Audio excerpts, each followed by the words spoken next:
Dans la nuit de ce mardi 21 à ce mercredi 22 mars, le producteur Jean-Luc Azoulay a annoncé le décès de l'une de ses protégées, Emmanuelle Motaz, plus connue sous le nom d'Emmanuelle. C'est elle qui avait chanté le tube Premier baiser, générique de la série éponyme. Les Français se réveillent avec une bien triste nouvelle en ce mercredi matin. Dans la nuit, le célèbre producteur Jean-Luc Azoulay a annoncé le décès d'Emmanuelle Motaz à 59 ans.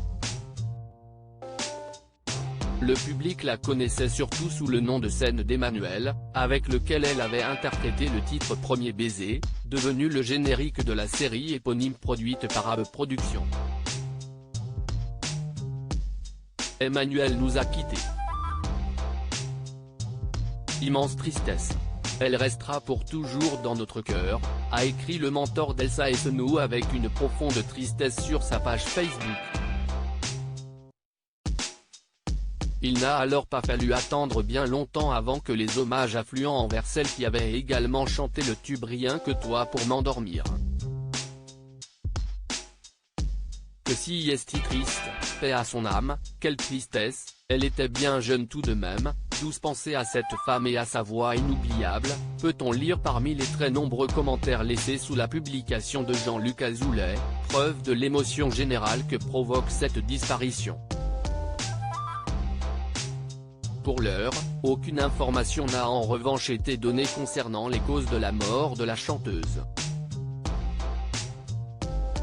Emmanuelle a aussi travaillé sur Hélène et les garçons nés le 19 juillet 1963 à Paris. Emmanuelle Motaz avait débuté sa carrière en 1985 auprès de Dorothée.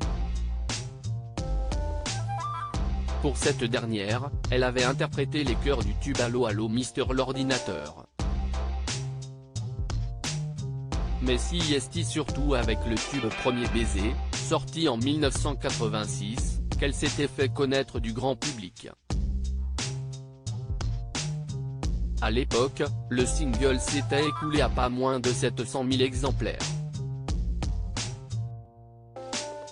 Un an plus tard, elle avait de nouveau rencontré le succès dans les bacs avec le single Rien que toi pour m'endormir, qui avait séduit plus de 400 000 acheteurs.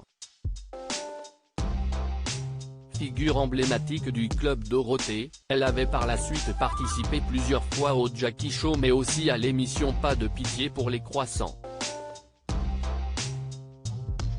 Une image dont elle avait tenté de se détacher dans les années 1990 en produisant des chansons plus sombres, mais le succès n'avait pas été au rendez-vous. Reconvertie en scénariste pour AB Productions, elle avait ensuite écrit plusieurs épisodes pour Hélène et les garçons, Les filles d'à côté ou encore Les vacances de l'amour. Une manière de tirer un trait définitif sur sa carrière de chanteuse. Contactée pour participer à la tournée Star 80, elle avait d'ailleurs refusé la proposition.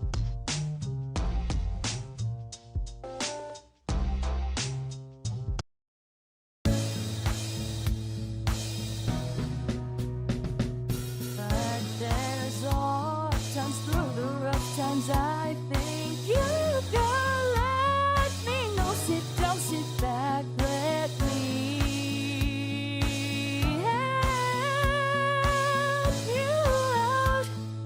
Just step